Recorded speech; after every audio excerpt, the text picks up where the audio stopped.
మరి ఇది 8వ వార్షిక కూడిక. 8వ వార్షిక కూడిక. దీనికి వీళ్ళు మరి దేవుని ప్రేరేపణను బట్టి వీరు వేరే ఏ పేరు పెట్టకుండా కేవలము ఆశ్రయపురము అన్నటువంటి పేరు పెట్టినారు. చాలామంది వృద్ధాశ్రయం అని పెడతారు, శరణార్థుల ఆశ్రయం అని పెడతారు, ఇంకా దానికి ముందు కొన్ని పేర్లు కూడా పెట్టుకుంటూ వస్తూ ఉంటారు. మరి వీరికి ఇచ్చిన తలంపును బట్టి నిజమే అన్నిటికీ ఆశ్రయపురముగా ఉండాలనేది దేవుని యొక్క ఉద్దేశం. గనుక అలాగా ఆశ్రయపురము అన్న దాని మీద నేను ప్రార్థన చేసి ధ్యానం చేసినప్పుడు కొన్ని విషయాలు మీ ముందుకు నేను తీసుకుని వస్తాను.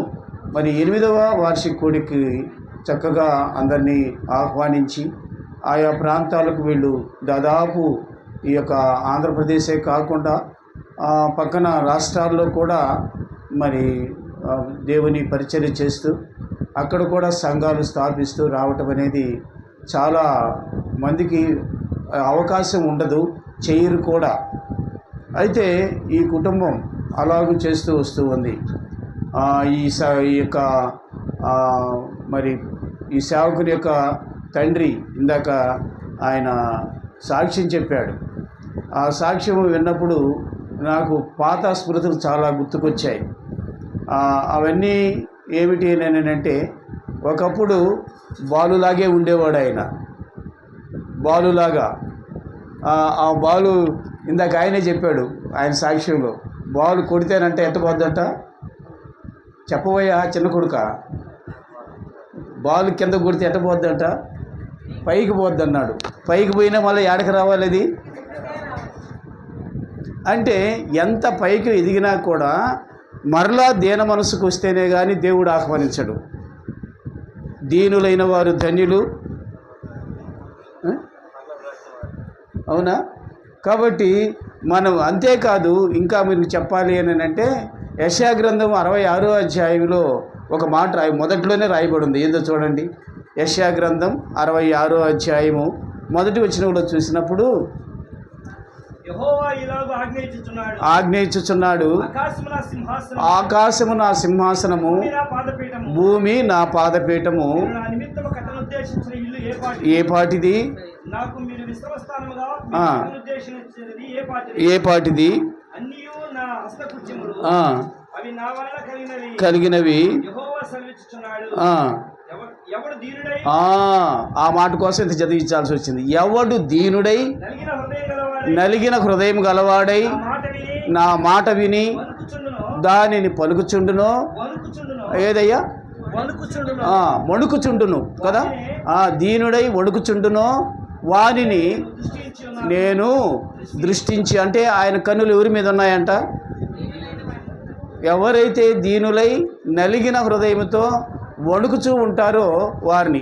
ఇప్పుడు అప్పుడున్నటువంటి జక్కయ్య, మీకు ఆయన పేరు తెలియదు కానీ జక్కయ్య, ఇప్పుడున్న జక్కయ్యకి చాలా తేడా ఉంది. కాబట్టి మా అనుభవంలో చెప్తున్నాను, నిజమే. ఎవరు ఎంతగా పైకి ఎగిరినా మరలా ఎక్కడికి రావాలి? ఆయనే కాదు, నేను కూడా అంతే. ఇప్పుడు ప్రసాద్ కూడా ఎంత ఇదినా తర్వాత ఇప్పుడు అంటున్నాడు, పాపులలో కన్నా నేను ప్రధానుడని చెప్పుకుంటున్నాడంటే ఇది అలాగా దీనుడు కాందే కానీ దేవుని పరిచర్యను చేయలేరు. ఇప్పుడు ఈ ఆశ్రమం పెట్టి 8 సంవత్సరాలు అయింది. 8 సంవత్సరాల్లో ఎన్నో ఆటులు పోటులు, ఎన్నో అభ్యంతరాలు, ఎన్నో అవమానాలు ఎన్ని వచ్చినప్పటికీ కదండి దేవుని సన్నిధి కోరుకొని ముందుకు సాగటం. ఇంకా చెప్పాలి అని అంటే 118వ కీర్తనలోనే ఇప్పుడే చదివినాడు ఈ జాన్పాలు. అందులో 8-9 వచనాలు చదవండి. నా మూలవాక్యం కూడా అదే. ఏమిటి ఇక్కడ రాయబడిన మాట చూడండి, ఏం రాయబడి ఉందో. 8-9 మనుషులను నమ్ముకునుట కంటే ఆశ్రయించుట మేలు. ఒకటి. రెండోది, రాజులను నమ్ముకున్నట్టు కంటే రెండు దగ్గర ఆశ్రయం ఉందా లేదా? కదండి. వాళ్ళకి అసలు ఒకవేళ ఐడియాతో చదివిపించినారో లేదో నాకు తెలియదు, కానీ ఈ చదివేటప్పుడు నేను ఏదైతే మూలవాక్యంగా తీసుకోవాలనుకున్నానో ఆ ఆశ్రయము అన్నది ఇక్కడ తప్పనిసరి. మరి నిజమే, దేవుడు ఈ దినాన ఈ మాటే సెలవిస్తున్నాడనని ఆశ్రయము అన్న విషయాన్ని మీ ముందుకు నేను తీసుకుని వస్తున్నాను కదండి. ఒక్కసారి ఆలోచన చేసినట్లయితే ఈ దినాన ఇంతగా ఈ కుటుంబం పట్ల దేవుడు ఒక గొప్ప ఉద్దేశం కలిగి ఈ 8 సంవత్సరాలు కూడా నడిపిస్తూ వస్తున్నాడు. ఎంతోమందికి యేసుక్రీస్తు నామం పేరట ఆశ్రయం ఇవ్వటానికి వీరిని వాడుకుంటున్నాడు అని అంటే అది గొప్ప ప్రణాళిక దేవునిలో ఉందన్న సంగతిని మనం గుర్తు చేసుకోవాల్సిన వారంగా ఉంటున్నాం. ఎందుకనంటే ప్రియులరా, ఈ దినాన ఇప్పుడు అక్కడే రాసినాడు ఏమిటంట, మనుషులు ఒకరు రెండో చెప్పాడు, రెండోది చెప్పినాడు రాజులు చెప్పాడు. మనుషులు కాదు, రాజులు కాదు, కానీ ఎవరిని ఆశ్రయించాలి మనము కదండి, ఉన్నవాడు అనువాడునైనటువంటి ఆ దేవాది దేవుణ్ణి మనం ఆశ్రయించినప్పుడు కదండి. ఇది అంటున్నాడు. ఇంకా ముందున్న ప్లాను, ఒకవేళ మన తలంపులు ఎలా ఉన్నా సరే ఇంకా ముందున్న దినాల్లో దీనిని బాగా అభివృద్ధి చేసుకోవాలన్నాడు. తలంపు రావటమే గొప్ప విషయం. కొంతమంది ఉంటారు, నేను 4 అంతస్తులు కట్టిస్తే బాగుండు, నాకు 40 ఎకరాలు కొంటే బాగుండు అని అన్నటువంటి ఆలోచన కాదు ఇది కదండి. దేవుని యొక్క పనిని, దేవుని యొక్క పరిచర్యను భారంగా చేయటం అనేది ఆయనకి ఇష్టమైన పని. అందుకనే ఈ కుటుంబం కూడా మరి ఆయనకి ఇచ్చినటువంటి కుమారులు కుమార్తెలు జక్కయ్యకి ఇచ్చినటువంటి వారు మరలా ఈయనకి ఇచ్చినారు. చాలా చక్కగా పిలిచినాడు. మాకు దేవుడిచ్చిన బహుమానాలు ఉన్నారు, వచ్చి పాట పాడతారని. ఎవరబ్బా బహుమానాలను చూస్తుంటే 2 కూతుర్లు ఇచ్చినారు కదండి. గనుక ఇలాగా నిజమే, ఏదైనా మనం తలుచుకోవాల్సింది ఏమిటి అని అంటే దేవుడిచ్చినటువంటిది ఏదైనా కూడా అది మహాభాగ్యం అని ఎంచుకొని ముందుకు సాగినప్పుడు పిల్లల దేవుడు దానిని ఎన్ని విధాలుగా ఆశీర్వదిస్తాడంటే 30 దంతులుగా 60 దంతులుగా చివరికి 100 దంతులుగా ఫలింపచేస్తాడు. 30 దంతులు అనేది పాస్ మార్కు మాత్రమే, 60 దంతులు అనేది ఫస్ట్ మార్కు మాత్రమే. ఇంకా ఉందండి, ఏమిటి ఇది అని అంటే 100 దంతులు అంటే హతసాక్షుల వరకు వెళ్ళిపోతుంది. అది 100 దంతుల ఫలింపు. అంటే దేవుని కోసము ప్రాణం పెట్టడానికైనా వెనకాడిన వాడు అద్భుతమైన రీతిలో స్టెఫన్ లాగా ఉంటారు కదండి. యవ్వనస్తుడు స్టెఫను ఎంతో పరిచర్య చేయటానికి పూనుకున్నవాడు. ఖచ్చితంగా వారందరి మధ్య దేవుని మాటను చెప్పిన దానికి అతను ఏం చేసిన, రాళ్లతో కొట్టి చంపేసి, అది 100% కదా. ఈ దినాన ఎలాంటి పరిస్థితులు ఉన్నాయి అని అంటే మన రాష్ట్రంలో ఎత్తుకోవచ్చు. మాకు ఒక ఇది వస్తుంటుంది, వాట్సాప్లో వస్తూ ఉంటుంది, గ్రూపులో నుంచి వస్తుంటుంది, తిరుపతి డిస్టిక్ నుంచి. అది మనం చూస్తే అక్కడ మన రాష్ట్రంలో ఉంది, ఇతర రాష్ట్రాల్లో ఉంది, దేశంలోనే భయంకరమైనటువంటి పరిస్థితుల్లో మనం ఉన్నాం. అలాంటి పరిస్థితుల్లో మనం ఎవరిని ఆశ్రయించాలి కదా.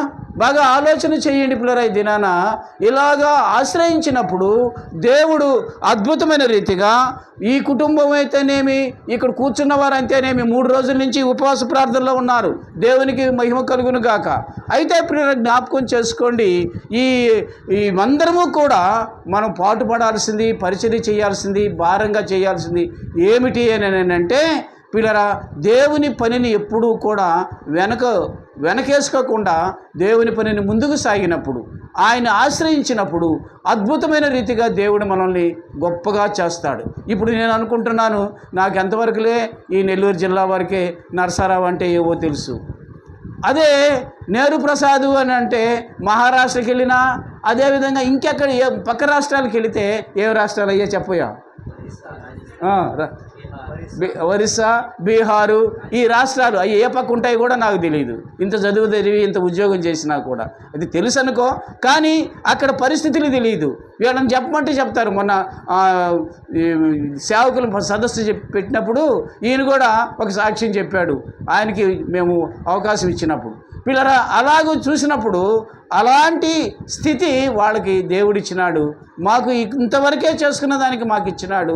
ఏది ఏమైనా సరే, ఎప్పుడైనా సరే దేవుని పనిలో ముందుకు సాగినప్పుడు నిజముగా దేవుడు అద్భుతమైన రీతిగా అనేక విధాలుగా, ఒకవేళ మనకు పెద్ద పెద్ద కలెక్టర్ పోస్టులు ఇవ్వకపోయినా కదండి, ముఖ్యమంత్రి పోస్టులు ఇవ్వకపోయినా, ప్రధానమంత్రి పోస్టులు ఇవ్వకపోయినా, రేపొక దినాన ఆ కలెక్టర్లు, ఆ యొక్క ముఖ్యమంత్రులు, ఆ ప్రధానులు మనం సింహాసనం మీద కూర్చుంటే ఎక్కడుంటారు వాళ్ళు?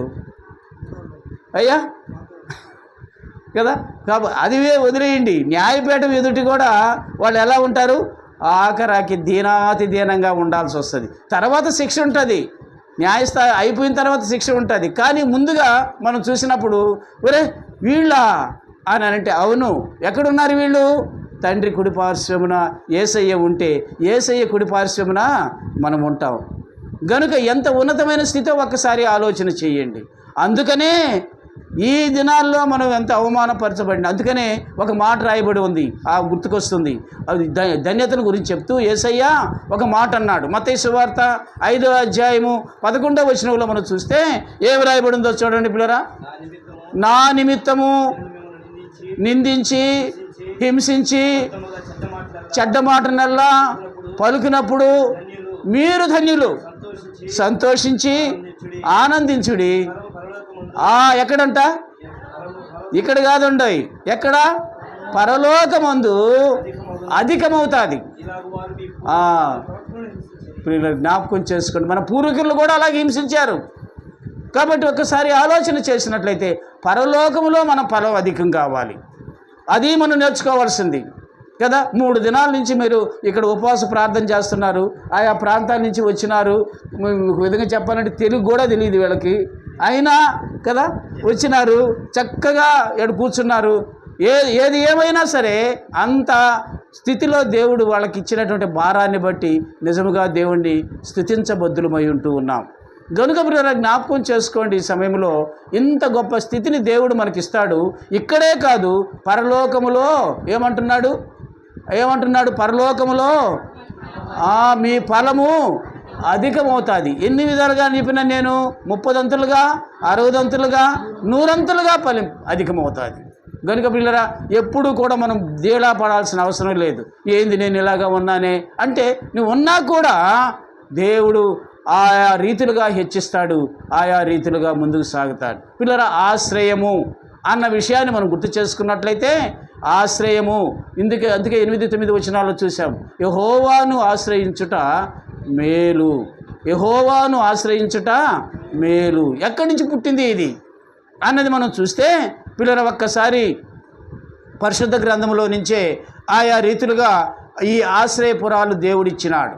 మనం గుర్తు చేసుకున్నట్లయితే, ఒకప్పుడు ధర్మశాస్త్రం రాకముందు ఎలాంటి పరిస్థితి ఉండేది అంటే, ఎవరైనా సరే ఏదైనా హత్య చేసినా, ఏదైనా భయంకరమైన పని చేసినా వారికి శిక్ష ఉండేది. ఆ శిక్ష ఎలా ఉండేది అనుకో, ఒక మనిషిని చంపాడు అనుకోండి, మనలాగా ఇప్పుడు జైల్లో వేయరు వాళ్ళు, జైలు లాంటిదే ఉండేది. కానీ ఆ ఎవరైతే చంపినారో ఆ చంపబడినటువంటి ఆ శవాన్ని ఆ వ్యక్తికి వీపును కట్టేసేవాళ్ళు. వీపును కట్టేసేసి కదండి, ఇలాగే చుట్టూ ప్రహరీ ఉంటే దాంట్లో వదిలేసేసేవాళ్ళు అతన్ని. ఇంకంతే, ఆ శవం కుళ్ళిపోయేది, అతని వీపులోకి ఎక్కిపోయేది. ఆ తర్వాత అతడు బాధపడి అతడు చనిపోయేవాడు. ఎవరు? హంతకుడు కూడా చనిపోయేవాడు కదండి. ఇప్పుడు ఎలాంటి పరిస్థితి?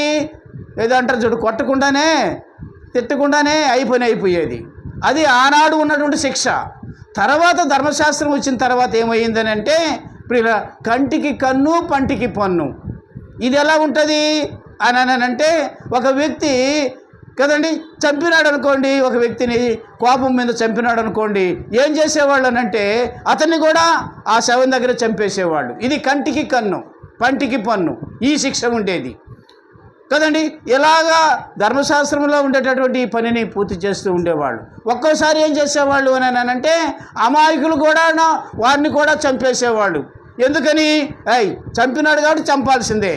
ఇది ఎలాగా ఉంటుంది అంటే, అప్పుడు దేవుడు ఆలోచన చేశాడు. ఏమని ఆలోచన చేశాడు? 100 మంది తప్పు లేకపోయినా కూడా శిక్షణ ఇస్తున్నారు. ఎలాగా అని అంటే, 2 కట్లు కొట్టడానికి వెళ్ళారు గొడ్డలు తీసుకొని. ఏం చేసినాడు? ఒకడేమిటి చెట్టు ఎక్కి కదండి ఆ యొక్క చెట్టు కొమ్మ నరుగుతూ ఉన్నాడు. కింద వీడు చేరి చూస్తూ ఉన్నాడు నరుగుతూ ఉంటే. ఉన్నట్టుండి ఆ గొడ్డలు పిడి ఊడిపోయి ఆ గొడ్డలు వచ్చి వీడికి తగిలింది, వీడు చచ్చిపోయినాడు. ఇప్పుడు ఏం చేయాలి? తప్పు ఎవరిది? గొడ్డలిదా లేకపోతే మనిషిదమ్మా? చెప్పరేయండి అమ్మా. గొడ్డలిది. Very good. ఇంకా మనిషిది కాదా? మనిషిది కాదు, గొడ్డలిది కాదు. అది ఊడిపోయింది, వచ్చి వీడికి తగిలింది, వీడు చచ్చాడు. వీళ్ళేం చేసేవాళ్ళు అంటే ఆ చచ్చిపోయినోడు సంబంధించిన వాళ్ళు ఏం చేశారంటే వాడిని నిలవన చంపేసేసేవాళ్ళు. ఇది కంటికి కన్ను పంటికి పన్ను అని అంటే. ఇప్పుడు అన్యాయంగా ఏం చేసినాడు? కావాలని చంపాడా?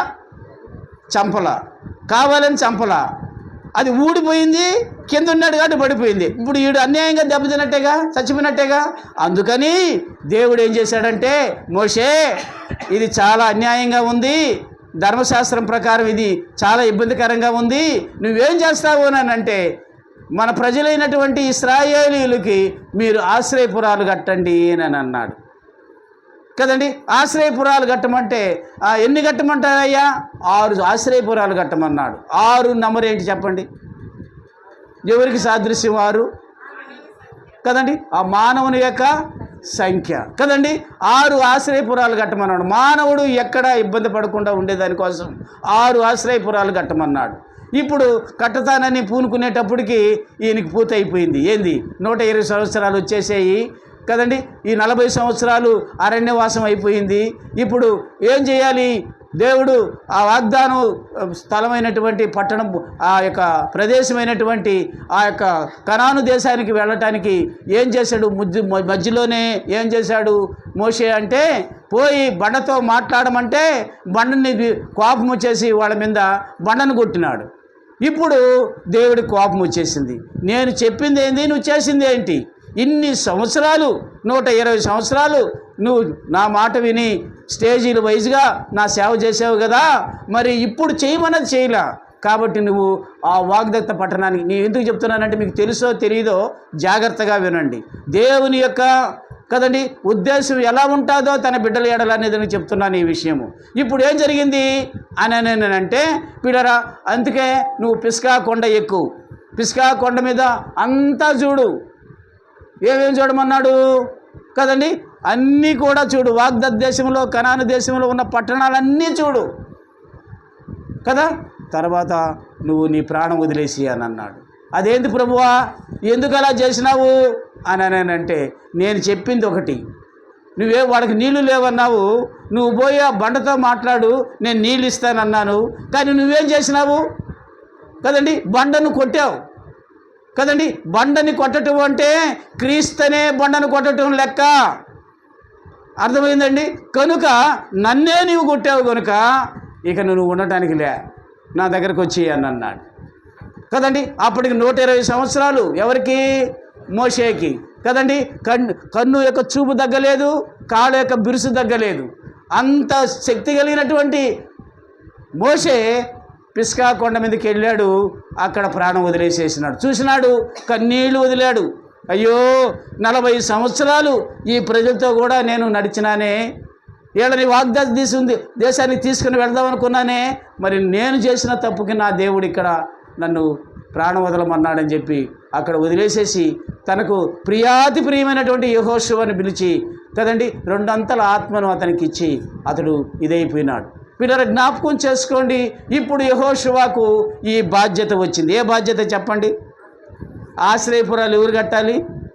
యెహోషువ కట్టాలి. యెహోషువ గ్రంథం చూడండి. ఇప్పుడు యెహోషువ గ్రంథం 20వ అధ్యాయం మొదటి 3 వచనాలు చదువుకుందాం. మరియు యెహోవా, నీవు ఇశ్రాయేలీయులు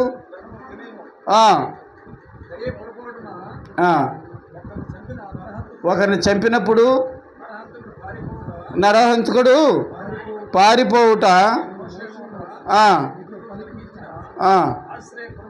ఆశ్రయపురములను నువ్వు ఏర్పరచుకోవలను, నరహత్య చేయువాడు అది మీకు ఆశ్రయపురముగా ఉండును. ఆ పురములను పారిపోయి ఆ పురద్వారం లోపలికి వెళితే పెద్దలు యెహోషువ జాషువా బుక్ 20 ఫస్ట్ 3 కదా. కాబట్టి మనం గుర్తు చేసుకున్నట్లయితే ఇక్కడ దేవుడు చెప్పాడు, ఏమని చెప్పాడు? మోషే చేయలేనటువంటి పని నువ్వు చెయ్యాలి అని చెప్పి మొదటి 3 వచనాల్లో చెప్పాడు. మరి ఎక్కడున్నాయి అని అంటే ఇప్పుడు అదే అధ్యాయంలో 7-8 వచనాలకు రండి. 7-8 వచనాలకు వస్తే అక్కడ 6 ఆశ్రయపురాలు మనకు కనిపిస్తాయి. చూడండి అక్కడ. మాన్యంలోని కేదేశు 1, మాన్యమందు శెకెము, మాన్యమందులు హెబ్రోను, అదే దానినే కిర్యతరబాబు అంటారు, ప్రతిష్ఠించిరి. అవతల గోత్రములో నుండి బేసెరు 4వది. తర్వాత రామోతు 5వది, గోలాను 6వది కదండి. ఎన్ని వచ్చినాయండి? 6 ఉన్నాయి. మళ్ళా నేను చెప్తాను చూడండి. అలా మాన్యాలను పక్కన పెట్టి నేను చెప్తాను చూడండి. మొదటిది కేదెషు, రెండోది శెకెము, మూడోది హెబ్రోను, దాన్నే కిర్యతర్బాను అంటారు.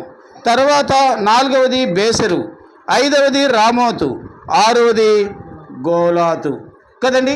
6 ఆశ్రయపురాలను యెహోషువ యోర్దానికి యువతల యోర్దానికి అవతల కలిపి 6 ఆశ్రయపురాలను కట్టించినాడు. ఇందులో ఉన్నటువంటి పరిస్థితి ఏమిటనంటే, ఎవడైనా తప్పు చేస్తే, ఎవడైనా హత్య చేస్తే వాడు వెంటనే ఈ ఆశ్రయపురంలోకి దూరితే ఇక వారిని ఎవరు ఏం చేయటానికి లేదు కదండి. పెద్దలు వచ్చి దాన్ని తీర్పు తీర్చేంత వరకు వాడిని ముట్టుకోవటానికి వీలే లేదు. ఇలాంటి ఆశ్రయపురాలను కట్టించాడు. మరి ఈ 6 ఆశ్రయపురాలకు ఏమిటి అర్థం? మొట్టమొదటిది కేదెషు అనేటటువంటిది ఉంది. దీనికి పరిశుద్ధత అనే పేరుంది కదండి. కేదెషు అనగా పరిశుద్ధత, మొదటి ఆశ్రయపురం. రెండోది మనం చూసినట్లయితే శెకెము, శెకెము అనగా భుజము అనని, బాహువు అనని పేరు. మూడవదిగా మనం చూసినట్లయితే హెబ్రోను అనగా కిర్యతాబు అనగా ఏమిటి అని అంటే సహవాసము అనని. తర్వాత మనం చూసినట్లయితే 4వది ఏమిటి అంటే బేసెరు అనగా బలము అనని. తర్వాత 5వది మనం చూసినట్లయితే రామోతు అనగా హెచ్చించుట అన్నటువంటి అర్థం వస్తుంది. తర్వాత గోలాను అనగా సంతోషము అనని. ప్రియురా, ఎందుకు వీటికి అర్థాలు చెప్పినాను అని అంటే, ఆనాడే దేవుడు తన పరిశుద్ధతను ఒక ఆశ్రయపురంలో పెట్టాడు. రెండవదిగా మనం చూసినట్లయితే తన బాహువు తోడుగా ఉండాలని 2వ ఆశ్రయపురానికి దేవుడు పెట్టినాడు. 3వ ఆశ్రయపురం ఏమిటంటే సహవాసం కలిగి ఉండాలని 3వ ఆశ్రయపురం కట్టించినాడు. 4వదిగా మనం చూసినట్లయితే దేవుని బలము మనకు తోడుగా ఉండాలని 4వ ఆశ్రయపురాన్ని కట్టించినారు. ఆ తర్వాత 5వ ఆశ్రయపురముగా మనలను హెచ్చించాలని దేవుడు ఇష్టపడ్డాడు. తర్వాత 6వదిగా మనం చూసినట్లయితే మనకందరికీ కూడా సంతోష సమాధానాలు ఉండాలని 6వ ఆశ్రయపురాన్ని కట్టించినాడు కదండి. అలాగైతే ఒకవేళ ఇక్కడ ఈ నేరుప్రసాదు లేకపోతే వాళ్ళ తండ్రి, వాళ్ళ తమ్ముడు, వాళ్ళ కుటుంబం ఇక్కడ ఒక ఆశ్రయపురం పెట్టినా ఇందులో 6 రకాలైనటువంటివి ఉండాలి. అర్థమైందండి? పరిశుద్ధత కాడి నుంచి సంతోష సమాధానాల వరకు కూడా ఆశ్రయపురంలో ఉన్నప్పుడే నిజమైనటువంటి ఆశ్రయపురముగా ఉంటుంది. అందుకే చెప్పాడు, వీళ్ళు సాక్ష్యం చెప్తే చెప్పారు, ఇక్కడికి వచ్చిన వాళ్ళు చాలామంది కదండి అనారోగ్యంగా వచ్చి మరలా బాగైన తర్వాత వెళ్ళిపోయిన వాళ్ళు ఉన్నారు, అనాథలుగా వచ్చి కొంతమంది పెళ్ళిళ్ళు చేసుకున్న వాళ్ళు ఉన్నారు. అలాగూ రకరకాలైన వాళ్ళు ఉన్నప్పుడు వీటన్నిటిలో కూడా ఈ 6 రకాలైనటువంటి పరిస్థితి ఉండాలనేది దేవుడు కోరుకుంటున్నాడు. ఇప్పటి వరకు 8 సంవత్సరాలే కదండి. ఇంకెన్ని సంవత్సరాలకు ప్రభు వచ్చేంత వరకు కూడా ఈ ఆశ్రయపురం అనేది అలా అభివృద్ధి చెందినప్పుడు దేవుడు అనేక విధాలుగా దేవుడు హెచ్చిస్తూ వస్తాడన్న సంగతిని మనం గుర్తు చేసుకోవాల్సిన వారం ఉంటున్నాం పిల్లరా. అందుకే మనం ఎప్పుడూ కూడా ఆయన్ని ఆశ్రయించినప్పుడు ఆయన ఎప్పుడూ కూడా మనల్ని దూరం చేసేవాడు కాదు. చూస్తారా, ఇంకొక మాట మీ ముందుకు నేను తీసుకుని వస్తాను. కీర్తన గ్రంథం 28వ కీర్తన గ్రంథం 28వ కీర్తన 7-8 వచనాల్లో మనం చూసినట్లయితే అక్కడ రాయబడిన మాట ఎంత చక్కగా ఉందో ఒక్కసారి చూడండి. ఏమంటున్నాడు చూడండి కీర్తనాకారుడు. 28వ కీర్తన 7-8 వచనాలు ఏమంటున్నాడమ్మా? యెహోవా నా ఆశ్రయము, నా కేడము,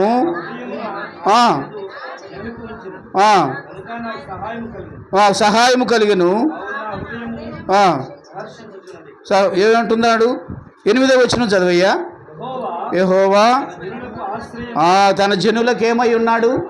ఆశ్రయమై ఉన్నాడు కదండి. కాబట్టి ఆయనే ఆశ్రయము. పేరుకి మనం ఉన్నా కదండి, ఆ దేవాది దేవుడే ఏమై ఉంటున్నాడు? ఆశ్రయమై ఉంటున్నాడు. గనుక మీరు జ్ఞాపకం చేసుకోండి, ఇలాగూ దేవాది దేవుడే ఈ యొక్క ఆశ్రయపురానికి తోడుగా నీడగా కదండి సమస్తానికి మేలుకరంగా చేసే దేవుడై ఉన్నాడన్న సంగతిని మనం గుర్తు చేసుకోవాల్సిన వారం ఉంటున్నాం. ఇంకా చెప్పాలి అని అంటే 46వ కీర్తన 1వ వచనంలో మరొక మాట అంటున్నాడు. తన్ను ఆశ్రయించు వారికి ఏమవుతున్నాడో చూడండి పిల్లరా.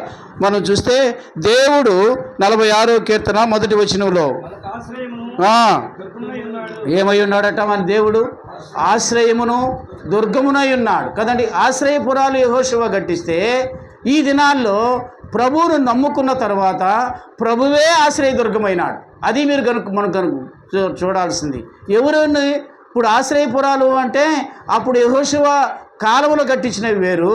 ఇప్పుడు ఎవరు అని అంటే ప్రతి ఆశ్రయపురంలో కూడా దుర్గముగా ఉండేది ఎవరు? యేసుక్రీస్తు ప్రభువు. అందుకనే ఇక్కడ చెప్తున్నాడు, ఆయనే నా ఆశ్రయ దుర్గము కదండి. తను ఆశ్రయించు వారిని ఏమాత్రం కూడా ఆయన విడిచిపెట్టేవాడు కాదన్న సంగతిని మనం గుర్తు చేసుకోవాల్సిన వారం ఉంటున్నాం. అయితే నేను ఈ సమయంలో ఆశ్రయపురం గురించి చెప్తూ ఉన్నప్పుడు 6 చెప్పాను కదా. 6లో ఒక్కటి మీ ముందుకు నేను తీసుకురావాలని ఇష్టపడుతున్నాను. ఏమిటి అని అంటే 3వది ఏమిటో చూడండి. ఏమిటండి? సహవాసం. దాని పేరు హెబ్రోను. కదసం అనేది ఎలా ఉండాలి అని అంటే పిల్లరా, ప్రతి ఒక్కరూ కూడా కదండి ఈ హెబ్రోను లేకపోతే ఈ సహవాసము లేకపోతే కిర్యత్యార్బు అనేటటువంటి ఈ పేరు కలిగినప్పుడు అందులో ఎలా ఉండాలి అని అంటే ఒకరినొకరు ఆదరించుకుంటూ బలపరుచుకుంటూ ప్రేమించుకుంటూ ముందుకు సాగాల్సిన బాధ్యత అందరి మీద ఉంది. పేరు పెట్టుకుంటేనే కాదు కదండి. ఆశ్రయము అంటే నేను 6 చెప్పాను కదా. 6లో 3వది అనేది చాలా ప్రత్యేకమైనది. ఎందుకనేనంటే దేవుడు ఎప్పుడూ కూడా తన ప్రజలు ఎలా ఉండాలనుకుంటాడంటే తనతో కూడా సహవాసం కలిగి ఉండాలని. ఈ యొక్క హెబ్రోను అన్నది కూడా మనం గుర్తు చేసుకున్నప్పుడు పిల్లరా, అసలు పూర్వీకులు ఎక్కడున్నారు? ఇందులో ఉన్నారా? ఈ స్థలంలో ఈ ఆశ్రయపురం కట్టినప్పుడు వాళ్ళకి తెలియదు. కానీ ఎవరెవరు ఉన్నారో ఒక్కసారి చెప్తాను చూడండి పిల్లరా. ఒక్కసారి మీరు గుర్తు చేసుకుంటే చూడండి, ఈ హెబ్రోను అనే సహవాసంలోను మొట్టమొదటిగా ఏం చేసినాడు అబ్రహాము చూడండి పిల్లరా. ఆది కాండము 13వ అధ్యాయము 18వ వచనం చూడండి. ఎందుకు దీన్ని ప్రాముఖ్యంగా నేను తీసుకున్నాను అని అంటే అప్పుడు అబ్రహాము తన గుడారమును ఇప్పి చూడండి ఏంట ఎక్కడంట? హెబ్రోనులోని మమ్రే దగ్గర ఉన్న సింధూర వృక్షం దగ్గర ఏం కట్టాడండి? చూసారా ఎక్కడ స్టార్ట్ అయిందో చూడండి. హెబ్రోను అనేటటువంటి ఆశ్రయపురము యెహోషువ అప్పుడు కట్టిస్తే అంతకు ముందే ఏం జరిగింది అక్కడ? విశ్వాసులకు తండ్రి అయిన అబ్రహాము ఏం కట్టాడు అక్కడ? జ్ఞాపకం చేసుకోండి. గనుక ఎక్కడ స్టార్ట్ అయిందో ఒకసారి ఆలోచన చేస్తే రెండవది మీకు చెప్తాను చూడండి పిల్లరా. అదే ఆది కాండము 23వ అధ్యాయము 1-2 వచనాలు మనం చూసినట్లయితే అక్కడేం రాయబడి ఉందో చూడండి. శారా జీవించినంత కాలము 125 ఏడు కనాను దేశమందులి ఏదయ్యా? హెబ్రోనును. నేను చెప్పానా 2 పేర్లు ఉన్నాయని కదండి. హెబ్రోనును కిర్యాతాబు అక్కడ మృతి చెందెను. శారాను అక్కడ చూసారా? అబ్రహాము భార్య అయినటువంటి శారా ఈ స్థలములోనే సమాధి చేయబడింది. మొదట ఏం చేశాడు అబ్రహాము? బలిపీఠం కట్టాడు. తన భార్య చనిపోయినప్పుడు కూడా అక్కడే ఆమెను పాతిపెట్టాడు. మూడోది చెప్తాను చూడండి పిల్లరా, ఏమి రాయబడిందో మనం చూస్తే ఇలాగూ మనం గుర్తు చేసుకున్నప్పుడు ఆదికాండములోనే 35వ అధ్యాయంలో చూడండి. 35వ అధ్యాయం 3వ చెప్పి నేను మళ్ళీ తర్వాత దానికి వెళ్ళిపోతాను. 35వ అధ్యాయము 27వ వచనం.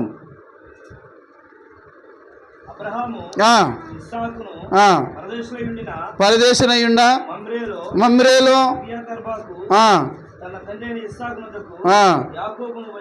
కదండి. బాగా ఆలోచన చేసినట్లయితే ఇప్పుడు ఎక్కడికో వెళ్ళిపోయినటువంటి యాకోబు, పరదేశిగా ఉన్నటువంటి యాకోబు మరలా ఎక్కడికి వచ్చాడు చెప్పండి? హెబ్రోనుకు వచ్చాడు. కాబట్టి 3 విషయాలే నేను చెప్పాను, చాలా దగ్గరలో ఉంది. కానీ ఈ హెబ్రోనుకు ఉన్నటువంటి ప్రాముఖ్యమైనటువంటి విషయం ఏమిటి అని అంటే సహవాసం అనేది దేవుడు కోరుకున్నాడన్న సంగతిని మనం గుర్తు చేసుకోవాల్సిన వారంగా ఉన్నాం. బలిపీఠం కట్టినాడు కదండి, అక్కడ సమాధి కూడా ఏర్పాటు చేయబడింది.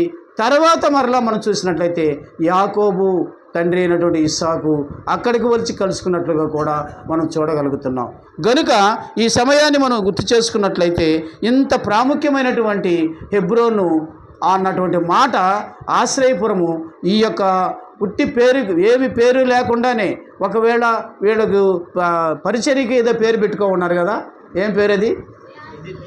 ఆదిత్య కదా. కాబట్టి ఆర్ అనేది మొదలుపెట్టి నేను అది ఆర్ అనే కదా. కాబట్టి జ్ఞాపకం చేసుకుందాం, ఆ పరిచర్యకి ఆ పేరు పెట్టుకున్నారు. కానీ ఆశ్రయపురానికి ఏ పేరు పెట్టుకున్నదంటే ఈ 6 కూడా ఏది పెట్టుకున్నా కూడా కదండి 6 జరిగించాల్సిన బాధ్యత వీరికి ఉందన్న సంగతిని నేను గుర్తు చేస్తున్నాను. కారణం ఏమిటి అని అంటే సంవత్సరాలు జరుగుతూ ఉండగా ఏం కావాలి చూడండి. హబక్కు గ్రంథం 3వ అధ్యాయం 2వ వచనంలో ఆ మాట రాయబడి ఉంది. ఏం రాయబడి ఉందండి? సంవత్సరములు జరుగుతూ ఉండగా ఏం జరగాలి? ఈ యొక్క ఆశ్రయపురములో కార్యము నూతనపరచబడాలి కదండి. సంవత్సరానికి కూడా చూసినప్పుడు ఎవరు ఇచ్చినా సరే ఇలాంటి ఉన్నతమైన స్థితిలోనికి ఇది రావాలనే దానికి కారణం ఏమిటై ఉంటుందంటే సహవాసం అన్న సంగతిని మనం గుర్తు చేసుకోవాల్సిన వారంగా ఉంటున్నాం. ఎందుకనేనంటే మనల్ని పిలిచిన దేవుడు అలాంటి వాడు కనుక. చూస్తారా? కొరింథీయులకు రాసిన పత్రిక, కొరింథీయులకు రాసిన మొదటి పత్రిక 1వ అధ్యాయము 9వ వచనంలో మనం చూసినట్లయితే ఏం రాయబడిందో చూడండి పిల్లరా.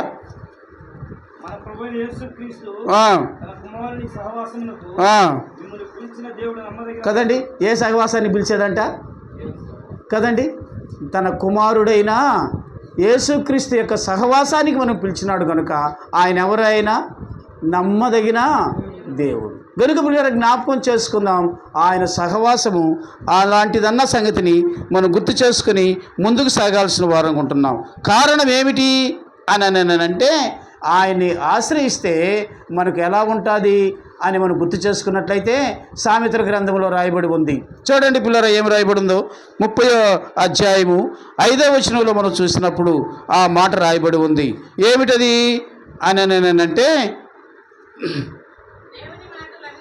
దేవుని మాటలన్నీ పుటము పెట్టబడి ఉన్నవి,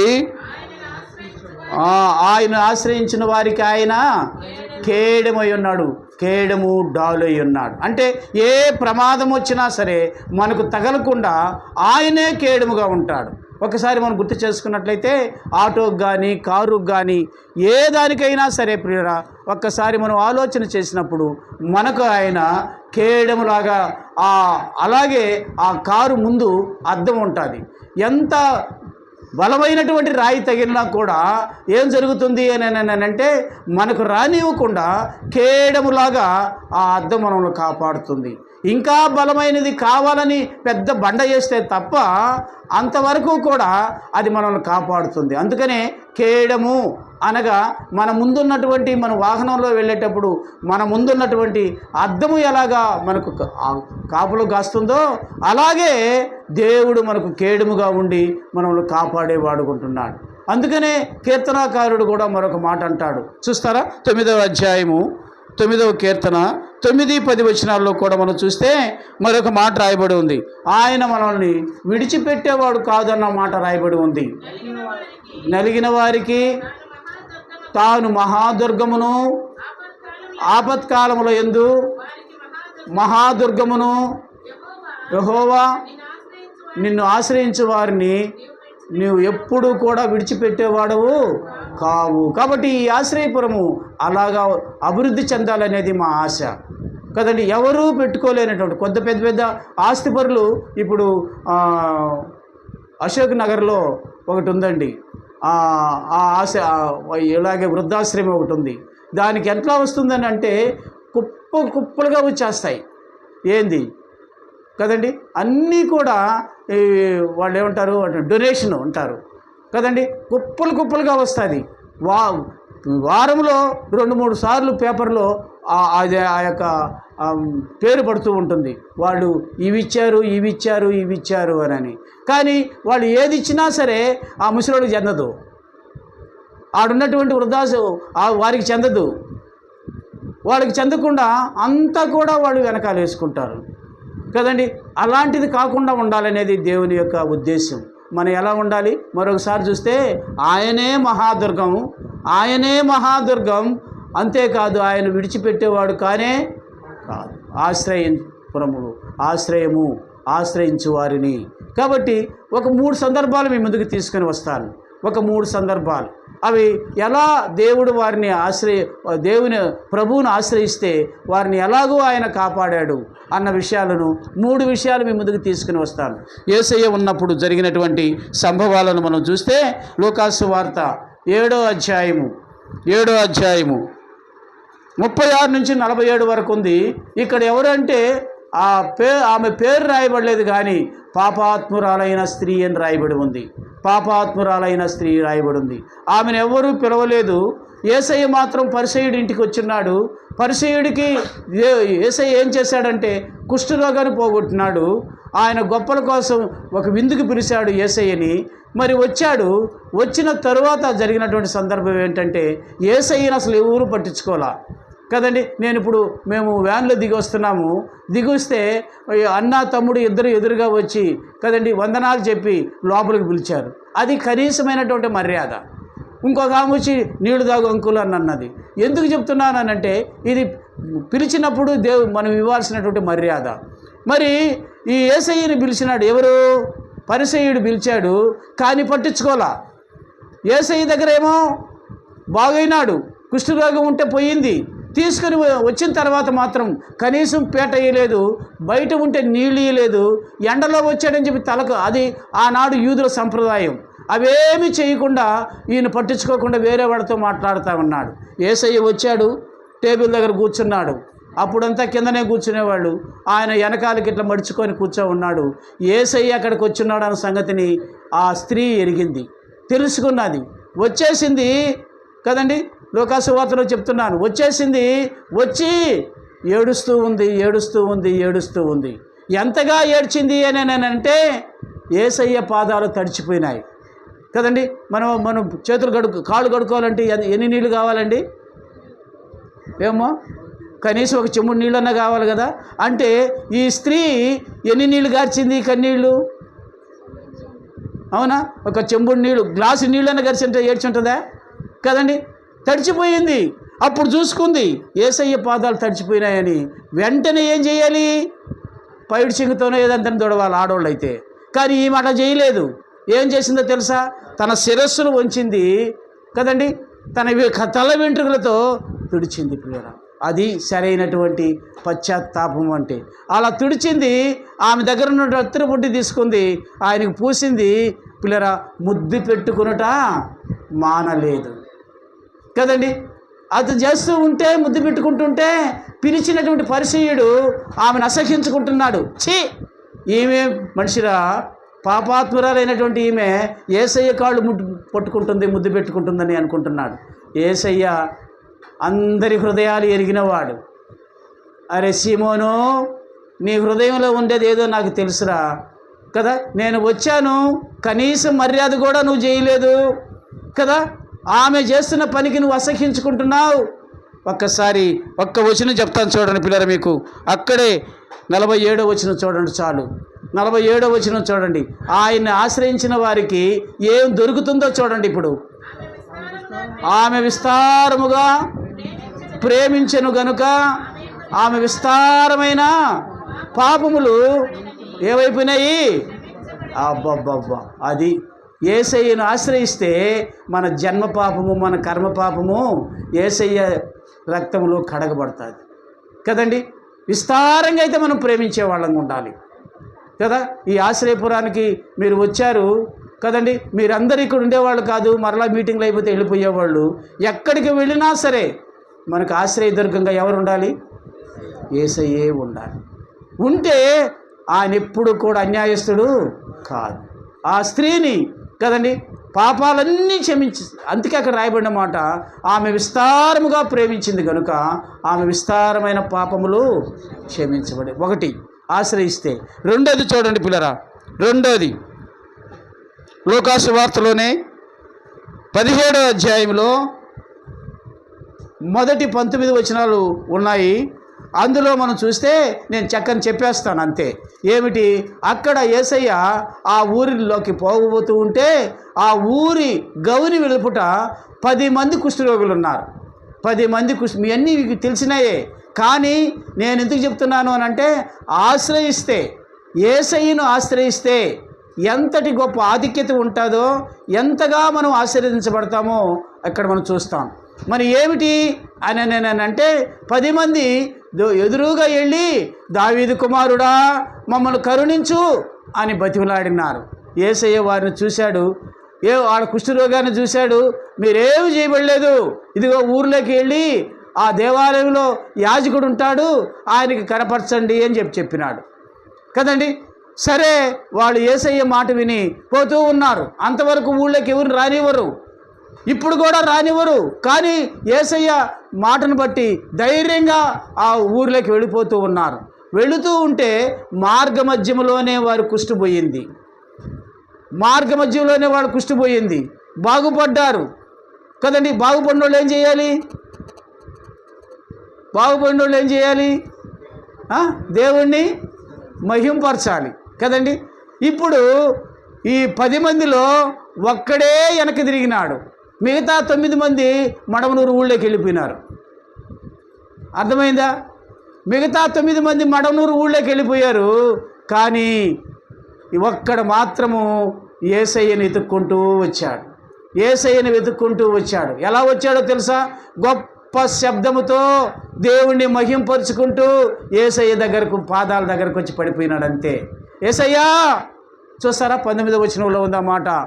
మీరు 18 అక్కడ 17వ అధ్యాయము 16 నుంచి చదువుకుందాం. గొప్ప శబ్దముతో దేవుని మహింపరచుచు తిరిగి వచ్చి ఆయనకు కృతజ్ఞతాస్తుతులు చెల్లించుచుండగా ఆయన పాదముల యొద్ద పడ్డాడు. ప్రియర జ్ఞాపకం చేసుకోండి. ఇది నాన్న ఎక్కడికి వచ్చి ఆశ్రయించినాడు కదండి. బాగైంది, ఇప్పుడు వెళ్ళిపోయినాడా? వెళ్ళిపోలా. ఎవరిని ఆశ్రయించినాడు? యేసయ్యను ఆశ్రయించినాడు కదండి. ఇప్పుడు చూడండి తర్వాత ఏం రాయబడిందో 16, 17, 18 వచనంలో, వాడు సమరయుడు, అందుకు యేసు 10 మంది శుద్ధులైనారు కదా, మిగతా 9 మంది ఎట్టపోయినారు? యేసయ్యను ఆశ్రయించలా కదండి. ఒక్కడే యేసయ్య దగ్గరకు వచ్చాడు. ఇప్పుడు ఏమంటున్నాడు చూడండి. యేసయ్య అతని గురించి చూసి, ఈ అన్యుడు తప్ప దేవుని మహిమపరిచిన వాళ్ళు ఎవరు లేరా చెప్పి నువ్వు లేచిపోము. చూశాడండి. బాగా ఆలోచన చేయండి. ఆ మాట కోసమే మన విశ్వాసం ఏం చేస్తుందమ్మా? మనలను బాగు చేస్తుంది, మనలను స్వస్థపరుస్తుంది. అయితే మనం ఏం చేయాలి? విశ్వాసముతో ఆయన్ని ఆశ్రయించాలి. ఆయన ఎవరు? మనకు ఆశ్రయదుర్గం కదండి. ఆయన సహవాసం మనకు కావాలి కదండి. ఆయన సహవాసం మనం ఎప్పుడు వదిలిపెట్టుకోకూడదు. లోకంలో ఉన్నాం కదండి, లోకంలోనే ఉన్నాం. అయినా కూడా మనం ఎలా ఉండాలి అంటే తామర పువ్వులాగా ఉండాలి. తామర పువ్వు తెలుసా మీకు? తెలుసా? తామర పువ్వు ఎక్కడ పుట్టదు? అది బురదలో పుడుతుంది కదా. మరి పైకి వచ్చేటప్పటికి ఎలా ఉంటుంది తామర పువ్వు చెప్పండి? అబ్బా, దాన్ని ముద్దు పెట్టుకోవాలనిపిస్తుంది, అవునా? కోసుకోవాలనిపిస్తుంది, ఆడవాళ్ళకి వచ్చే తలలో కూడా పెట్టుకోవాలనిపిస్తుంది. అంత సుందరంగా ఉంటుంది. కానీ దాని కింద ఉండేది ఏంటి చెప్పండి? బురదే. కానీ బురదలో నుంచి వచ్చిన తామర పువ్వుకు ఉన్నటువంటి ఆ అందం, ఆ సౌందర్యం కదండి పోనే పోదు. మనం లోకంలోనే ఉన్నాము కదా, మనం లోకాల్లోనే ఉన్నాము, అయినా మనం ప్రభువుని ఆశ్రయించాం కనుక మనకు దేవుడు ఏమిస్తాడమ్మా? తామర పువ్వు లాంటి సౌందర్యాన్ని ఇస్తాడు, తామర పువ్వు లాంటి అందం ఇస్తాడు, తామర పువ్వు లాంటి ఐశ్వర్యాన్ని ఇస్తాడు. ఎవ్వరూ కూడా దాన్ని వదిలిపెట్టరు. అంతగా నేను డ్యూటీ చేయడానికి పోయేటప్పుడు పల్లెల్లో నుంచి వెళ్ళాలి. ఆ పల్లెల్లో ఎక్కడ చూసినా ఈ గుంటలు ఉంటాయి. ఆ గుంటల్లో ఇవే మలిచి ఉంటాయి అన్నమాట. నేనేం చేసేవాడినో తెలుసా? పోయేటప్పుడు వచ్చేటప్పుడు చూస్తా వచ్చేవాడిని. అంతేకాదు ఏం చేసేవాడినో తెలుసా? ఒకటి కోసుకుంటే బాగుండని చెప్పి ఒకసారి బైక్ ఆపి పోతా ఉంటే ఆ పొలంలో పనిచేసేవాళ్ళు అన్నారు, సార్ లోపల పోవకని, ఆడ ఊములు ఉంటాయి, దిగబడిపోతావు అని అన్నారు. ఏంది బురద ఉంటుంది, నువ్వు దిగినావంటే మళ్ళీ పైకి రాలేవు, నీ పూలు దేవుది పోవు అని అన్నారు. పిల్లలు చూడాలి. ఎందుకు చెప్తున్నాను అని అంటే ఇలాంటి పరిస్థితులు కదా ఉన్నా, మనం ఈ లోకంలో ఉన్నా, మనం ఎవరి సహవాసంలో ఉన్నాము? యేసయ్య సహవాసంలో ఉన్నాం.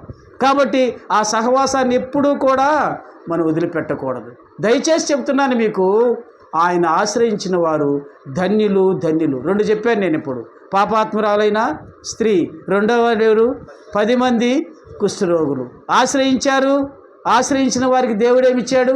అద్భుతమైన రీతిగా ఉన్నతమైన స్థితినిచ్చాడు. 3వది చెప్పి నేను ముగిస్తాను. చూడండి పిల్లరా, మరి మత్తయి సువార్త 15వ అధ్యాయం, మత్తయి సువార్త 15వ అధ్యాయము 21 నుంచి 28 వరకు ఉందండి ఈ మాట. ఈ సందర్భం మనం చూసినట్లయితే, ఈమె కూతురు దెయ్యాలు బట్టి చచ్చిపోయే స్థితిలోకి వచ్చేసింది. ఆ దెయ్యాలు ఆమెను, ఆ యవనస్తురాలైనటువంటి ఆ బిడ్డను బాగా పీడిచ్చేసేసి ఏమాత్రం కూడా స్వస్థత లేకుండా చేసేసింది. ఈమె తిరిగినంత ప్రదేశం లేదు, అంతా తిరిగింది. ఎవరు చెప్పారో ఏమో కానీ యేసయ్య దగ్గర అక్కడ ఉన్నాడమ్మా, ఆయన దగ్గరికి వెళితే తప్పనిసరిగా మీ కూతురికి బాగవుతుంది అని చెప్తే, ఎంతో దూరం నుంచి, ఒక విధంగా చెప్పాలంటే కనాను నుంచి యేసయ్య దగ్గరికి చాలా దూరం ఉన్న ప్రాంతానికి వచ్చింది. అక్కడికి ఆమె అన్యురాలు, విగ్రహారాధికురాలు, అలాంటి ఆమె యేసయ్య దగ్గరకు వచ్చి కదండి ఆ జనాలు చుట్టూ ఉన్న ఈమె కేకలేయటం మొదలుపెట్టింది కదండి. దావీదు కుమారుడా, నన్ను కరుణించు, నా కూతురు ఇలా భయంకరమైన పరిస్థితుల్లో ఉంది, బాగు చేయి అని అడుగుతూ ఉంటే శిష్యులు అన్నారు, యేసయ్య ఏం మాట్లాడలేదు. శిష్యులు కూడా అన్నారు, ఆమెకి ఏదో ఒకటి చెప్పయ్యా, ఒకటేమైనా కేకలేస్తుంది అని చెప్పి అన్నారు. తర్వాత యేసయ్య ఏం చేశాడు అంటే ఒక మాట అన్నాడు, అమ్మా నువ్వు నా దగ్గరకు వచ్చావు, అయితే నేను నా గొర్రెలు ఉన్నాయి, వాటికి లేకపోతే మా జాతిలో ఉన్నారు, వారికి నేను రొట్టె పుట్టుకు ఇవ్వటానికి వచ్చాను కానీ కుక్క పిల్లలకు కాదు అనని యేసయ్య వేరే తాత్పర్యం వచ్చేటట్లు ఆమెనంటే, ఆమె ఎంత బాగా అర్థం చేసుకుందంటే, అయ్యా నిజమే ప్రభువా, కుక్క పిల్లలు కూడా తన యజమానుని బల్ల మీద నుండి పడే ముక్కలను తింటూ కదా. చూడండి ఎంతగా తగ్గించుకుందో ఒక్కసారి ఆలోచన చేయండి కదా. అందుకే నేను చెప్పాను, దేన మనస్సు మనకుంటే కదని, దీనులమై ఆయన వైపు చూస్తే పిల్లరా తప్పనిసరిగా దేవుడు మనల్ని ఆయన తన కృపతో ఆవరిస్తాడు. ఆయన ఆశ్రయించే వారిని ఎన్నడూ కూడా వదిలిపెట్టేవాడు కాదు. ఆయన సహవాసంలో మనం ఉండాలి. హెబ్రోను అనగా సహవాసం కదండి, లోకముతో సహవాసం కాదు, కానీ యేసయ్యతో సహవాసం ఉండాలి. ఇప్పుడు చూడండి, కుక్క పిల్లలు కూడా యజమానుడు బల్ల మీద నుంచి పడేటటువంటి రొట్టె ముక్కల కోసం ఎదురు చూస్తాయంటే యేసయ్య అంటున్నాడు, అందుకు యేసు, అమ్మా నీ విశ్వాసము గొప్పది, నీవు కోరినట్టే అవునుగాక అని అన్నాను. వెంటనే ఆ సమయంలోనే, ఆ గడియలోనే ఆమె కుమార్తెకు స్వస్థత. దేవునికి మహిమ కలుగును గాక. పిల్లల జ్ఞాపకం చేసుకోండి, దినము ఆశ్రయిస్తే ఎప్పుడు నష్టపోనే. ఆయన సహవాసంలో ఉంటే మనం ఎప్పుడూ కూడా నష్టపోము కదండి. ప్రభువుని ఎరిగిన వారు, బాప్తీసం తీసుకున్నవారు ఒక సమయంలో పిల్లరా పేతురుని అడిగారు. ఒక్కరోజే 3000 మంది ప్రభువుని ఎరిగినారు, బాప్తీసం తీసుకున్నారు. వాళ్ళకు ఒక డౌట్ వచ్చింది, అయ్యా మేమేం చెయ్యాలి అని అంటే పేతురు ఏమి చెప్తున్నాడో చూస్తారా? అపోస్తుల కార్యాలు 2వ అధ్యాయము 42వ వచనంలో చూస్తే అక్కడ కూడా హెబ్రోను కనిపిస్తుంది. చూస్తారా? హెబ్రోను కనిపిస్తుంది, చూడండి.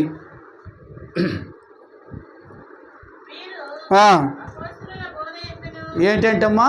అపోస్తుల బోధ ఎందును ఏముందమ్మా? రెండోది సహవాసం ఉండాలి. సహవాసం లేకపోతే ప్రియరా కదా ఏమైపోతాము అని అంటే వాక్యం ఉండదు, సహవాసం ఉండదు, రొట్టె విరుచుట ఉండదు, నాలుగోది ఏమిటంట ప్రార్థన ఉండదు. మధ్యలో ఏముండాలి? మనకు సహవాసం ఉండాలి. నేను వాక్యం చదువుకుంటున్నానయ్యా అని అనుకున్నా నీవు సహవాసంలో లేకపోతే ప్రియరా కదండి ఆ వాక్యము నీలో పనిచేయదు. ఎందుకనేనంటే సహవాసం ఎందుకు అని అంటే నీకు ఉన్నటువంటి అవసరతలు ఇతరులకు చెప్పి వారి చేత కూడా ప్రార్థన చేయించుకోవాలి కదండి. నా దగ్గర ఫోన్ ఎప్పుడు నా పక్కనే ఉంటుంది, ఆఫ్లో కూడా ఉండదు. అలాంటి పరిస్థితుల్లో రాత్రి 12 గంటలు కావచ్చు, 1 గంట కావచ్చు, ఏ సమయంలోనూ కూడా ఫోన్ చేసి అన్నా నా కోసం ప్రార్థన చెయ్యి, అంకుల్ నా కోసం ప్రార్థన చెయ్యి అంటారు. ఏమిటంటే వాళ్ళ సమస్యలు చెప్పినప్పుడు కదండి, లేడీస్ అయినా సరే కదండి, వాళ్ళకి చెప్పరాని పరిస్థితి అయినా సరే చెప్పి మరి ప్రార్థన చేయించుకుంటారు. సామాన్యంగా సహోదరులు చెప్పకూడదు ఎవరికి, అయినా కూడా వాళ్ళకు ఒక నమ్మకం ఏమిటి అంటే కదండి, దేవుని బిడ్డలు ప్రార్థన చేస్తే దేవుడు తప్పనిసరిగా కనికరించి నా ప్రాబ్లం తీరుస్తాడు అని కదండి. అలాగా ఏ సమయంలోనైనా కూడా ఏం కావాలి నీకు? ఎవరితో సహవాసం కావాలి? యేసుతో సహవాసం కావాలి. యేసుతో సహవాసం కావాలి అని అంటే నీ తోటి విశ్వాసులతో నువ్వు కలిసి ఉండాలి. నీ తోటి విశ్వాసుల ద్వారా ప్రార్థన చేయించు. చాలా ఉన్నాయి కానీ నేను రెఫరెన్స్ చెప్పడం లేదు, కానీ పిల్లల జ్ఞాపకం చేసుకోండి.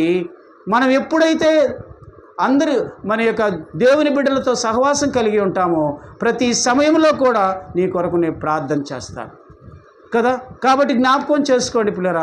ఈ ఏరియా అంతా కూడా గూడూరు పట్టణంలో ఉన్నటువంటి అన్ని పరిస్థితులన్నిటిలో కూడా నేను 4 గంటలకు లేచి మరి ప్రార్థన ఒక్కొక్క రోజు ఒక్కొక్క ఏరియా కోసం ప్రార్థన చేస్తాను కదండి. అప్పుడు ఈ యొక్క ఆశ్రయపురం కావచ్చు, వీరు చేసే పరిచర్య కావచ్చు, అన్నీ కూడా ప్రార్థనలో వస్తాయి. నేను గొప్పగా చెప్పటం కాదు, కానీ అలా ఎందుకు వచ్చింది? ఒకవేళ వాళ్ళకి నాకు చెప్పి ప్రార్థన చేయించుకోవటం వాళ్ళకి వీలు పడకపోయినా సరే నేను చేస్తున్నాను కాబట్టి నాకు ఆ ధైర్యం ఉంది కనుక మీరు జ్ఞాపకం చేసుకోండి. ఈ దినాన సహవాసం అనేది కావాలి. ఏ అవసరమైనా కావచ్చు, వ్యాపారంలో కావచ్చు, ఉద్యోగంలో కావచ్చు కదండి, నువ్వు చేసే దేవుని పరిచర్యలో కావచ్చు, నీ చేతి పనుల్లో కావచ్చు, ఏ దాంట్లో అయినా సరే నీ కొరకు ప్రార్థన చేయటానికి ఏం కావాలి? సహవాసం కావాలి. ఆ సహవాసం ఎవరితో ఉండాలి? దేవుని బిడ్డలతో ఉండాలి, దేవునితో ఉండాలి కదా. అలా ఉన్నప్పుడు పిల్లరా మనము అన్యోన్య సహవాసం కలిగిన వారమై, మొదటి యోహాను పత్రికలో 1వ అధ్యాయంలోనే ఉంది ఆ మాట. ఏమైనా ఉందో చూడండి. మనము అన్యోన్య సహవాసం కలిగి ముందుకు సాగాలని. 1వ అధ్యాయం 8వ వచనంలో ఉంది ఆ మాట. ఆయనతో కూడా సహవాసం గలవారమని చెప్పుకొని ఎక్కడంటమ్మా? చీకటిలో నడిచిన ఎడల మనము అబద్ధమాడిన వారం అవుతాం. కాబట్టి హెబ్రోను అనేది ఊరికే లేదండి. హెబ్రోను అనేది చాలా ప్రాముఖ్యమైనది మన జీవితాల్లో. ఈ 6 ఆశ్రయపురాలు ఇక్కడే ఉండటానికి ఒకటి ఉండాలి కారణం. అదే హెబ్రోను, అదే సహవాసం. అది మనుషులతోనూ, ఇక్కడికి వచ్చిన వారితోనూ, దేవునితోనూ సహవాసం. ఒక్క మాట చెప్పి నేను ముగిస్తాను. చూడండి నాతో పాటు ఇర్మియా గ్రంథం 17వ అధ్యాయం 7వ వచనం. 17వ అధ్యాయము 7వ వచనం. అమ్మా, యెహోవాను నమ్ముకునివాడు ధన్యుడు. ఇక్కడ కూడా ఉందమ్మా ఆశ్రయం అన్నమాట, ఉందా లేదా? కాబట్టి యెహోవా ఎప్పుడైతే నువ్వు నమ్ముకుంటావో నీకు ఆశ్రయం ఎవరు? యెహోవాయే కదా. యెహోవాను నమ్ముకునివాడు ధన్యుడు, యెహోవా వానికి ఆశ్రయముగా ఉండును. నమ్మినారా? నమ్ముతున్నారా? కాబట్టి 8 సంవత్సరాలు ఈ ఆశ్రయపురాన్ని కదండి ఆ దేవుడు నడిపించినాడు, ఇక ముందు కూడా ఆయన నడిపిస్తాడు. కాబట్టి మనమందరము కూడా ఈ యొక్క ఆశ్రయపురం కొరకు, ఇక్కడ పనిచేసేటటువంటి దేవుని బిడ్డల కొరకు ఎల్లవేళలా ప్రార్థన చేయాలి. ఆ ప్రార్థన ఎక్కడి నుంచి వస్తుంది అంటే ఆయనతో సహవాసం ఉన్నప్పుడు మాత్రమే అది దొరుకుతుంది. కాబట్టి హెబ్రోను అన్న మాట ఈ దినాన మీతో పంచుకోగలిగినాను. దేవుని స్తుతిస్తూ ఉన్నాను. మరి ఈ యొక్క చిన్న వాక్యాన్ని దేవుడు దీవించి ఆశీర్వదించులాగున ప్రార్థన చేయండి.